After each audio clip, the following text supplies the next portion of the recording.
안녕하세요 여러분, 서재쌤의 생명과학입니다. 자, 이번 시간에는 성염색체 유전에 관해서 한번 공부를 해보도록 하겠습니다. 상염색체 유전 같은 경우는 남녀의 차이가 없다라고 하는 게 가장 중요한 특징이었는데, 성염색체는 남녀가 염색체를 다르게 가지고 있기 때문에 발현 비율이 다르게 나타난다는 것이 가장 중요한 특징이죠.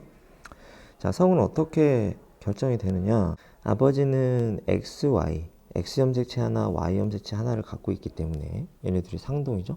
그래서 생식세포는 X를 가진 정자, Y를 가진 정자, 이렇게 두 종류가 나오게 되고요.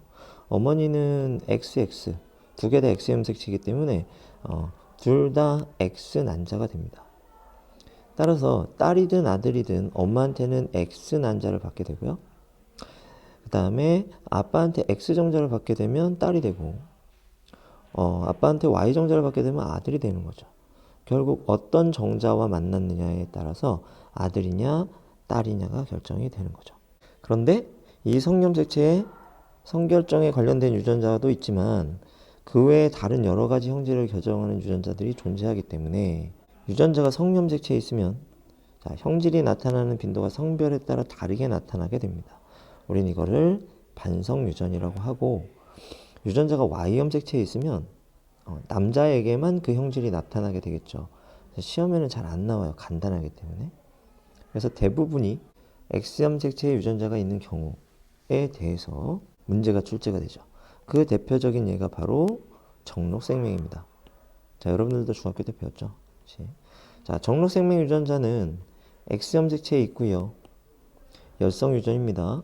자, 그러면 정상 유전자를 라지 R이라고 하고 생명 유전자를 스몰 r이라고 한다면, 여자 같은 경우에는 X 라지 R, X 라지 R, X 라지 R, X 스몰 r, X 스몰 r, X 스몰 r, 이렇게 세 가지 유전자형이 존재하게 되죠. 이때 라지 R이 스몰 r에 대해 우성이니까 라지 R, 라지 R, 라지 R 스몰 r은 정상이 되고, 스몰 r인 경우에만 생명이 되는 겁니다. 이렇게 되고요. 남자의 경우는 X 라지 R Y, X 스몰 r Y 염색체, 이렇게 두 가지 유전자형이 존재하게 됩니다. 그러므로 남자는 정록 생명에 관한 유전자를 한 개만 갖게 되죠. 이게 중요한 특징이에요. 그래서 라지 R Y는 정상, 스몰 r Y는 생명이 되는 거죠. 이때 이 라지 R 스몰 r, 이 사람은 정상이지만 생명 유전자를 보유하고 있죠. 그래서 이 사람을 우리가 뭐라고 부른다? 보인자라고 이렇게 부르게 되는 겁니다. 그래서 이렇게 세 가지 경우에 어떤 자식이 태어나는지 한번 알아볼 텐데요.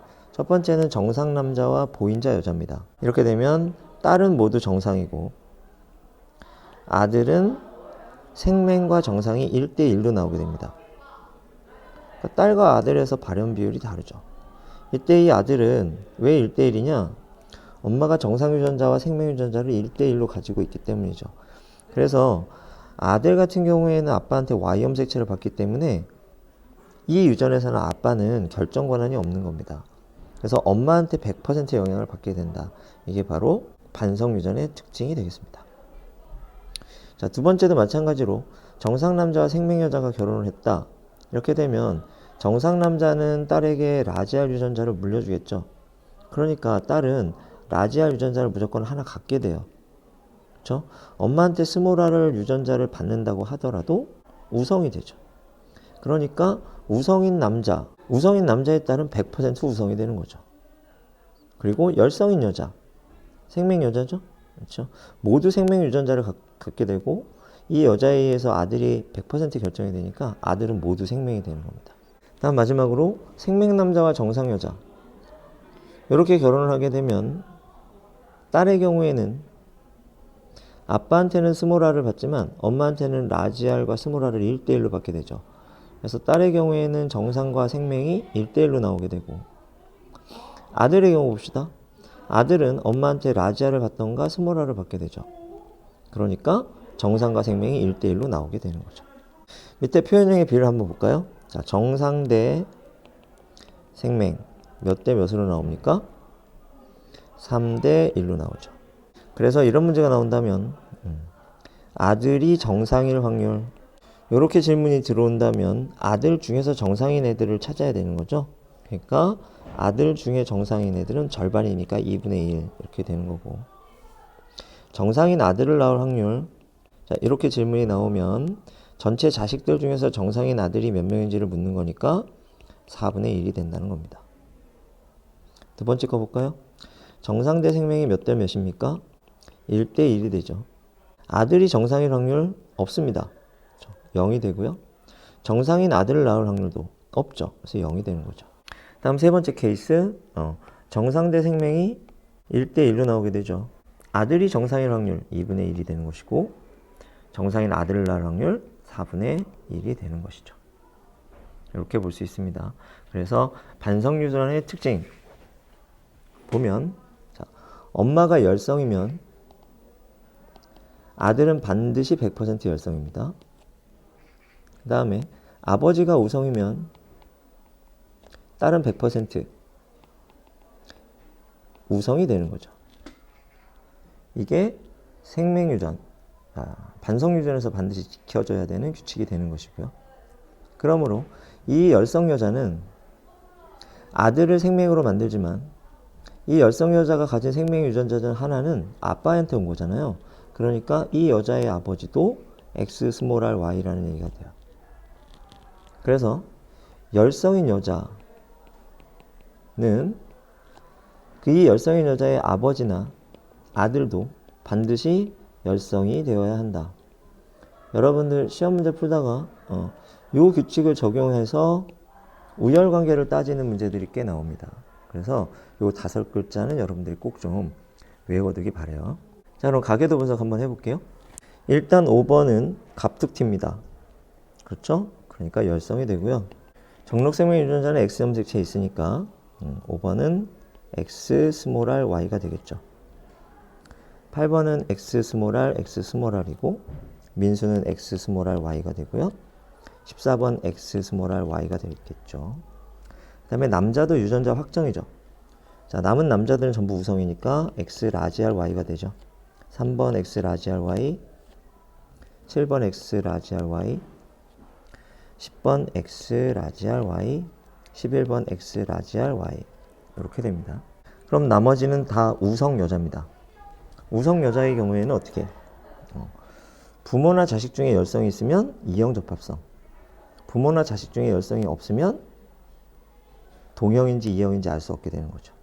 그럼 2번은 자식이 열성이니까 이형 접합성, X 라지 R, X 스몰 r이 되는 거고, 4번도 자식이 열성이니까 X 라지 R, X 스몰 r이 되는 것이고, 자, 6번 같은 경우에는 자식 중에 열성이 없죠. 남편은 열성이지만 부모에 대한 정보는 없습니다. 그러므로 자, 이 6번은 X 라지 R, X 라지 R인지 X 라지 R, X 스몰 r인지 알 수 없게 되는 겁니다. 둘 다 가능성이 있는 거죠. 다음 9번. 9번 역시 마찬가지로, 자, 우성이니까 X 라지 R을 하나 갖겠죠? 근데 부모나 자식 중에 열성이 없잖아요. 그러니까 나머지 하나는 모르게 되는 거죠. 12번은 아빠가 열성이죠. 그러니까 X 라지 R, X 스몰 r이 되고, 13번은 엄마가 열성이죠. 그래서 X 라지 R, X 스몰 r이 되는 겁니다. 자, 정록생명의 열성이라는 근거는 가계도에서 5번을 통해서 우리가 알 수 있고요. 가족 구성원의 유전자를 가계도에 모두 써봤습니다. 민수의 정록생명 대림유전자가 전달된 경로를 번호로 써보자. 민수의 정록생명 대림유전자는 X 스몰 r이죠. 아빠는 X 스몰 r이 없고 엄마가 가지고 있어요. 그러니까 엄마 4번으로부터 왔고요. 이 4번이 가진 X 스몰 r은 2번으로부터 왔겠죠. 그래서 2번에서 4번을 거쳐서 그래서 민수에게 왔다. 이렇게 경로를 추적해 볼 수 있었습니다. 자, 이렇게 해서 성염색체 유전까지 마쳤는데, 지금 교과서를 가지고 이론 수업을 했지만 이 정도 가지고는 여러분들이 문제를 풀기가 좀 어렵습니다. 첫 번째는 연관 문제가 많이 나오고요. 그래서 이 연관 문제를 여러분들이 문제집을 통해서 많이 풀어보셔야 되고요. 그 다음에 가계도만 가지고 상인지 성인지 우성인지 열성인지 따질 수 없는 가계도들이 나옵니다. 그렇게 되면 가계도로부터 이런 것들을 우리가 알아낼 수 없으므로 이런 것들에 대한 힌트를 또는 정보를 표나 아니면은 문장으로 줍니다. 그래서 그 표나 문장에서 주어지는 그 힌트를 가지고 우열과 상성을 따지는 문제, 이런 문제들이 많이 나와 있어요. 그러니까 그런 문제들을 풀어보면서 요령을 익히시고 문제풀이 능력, 정확하게 빨리 풀 수 있는 능력을 키우셔야 됩니다. 자, 이렇게 해서 성염색체 유전까지 알아봤고요. 다음 시간에는 다인자 유전에 관해서 알아보도록 하겠습니다. 수고 많았습니다.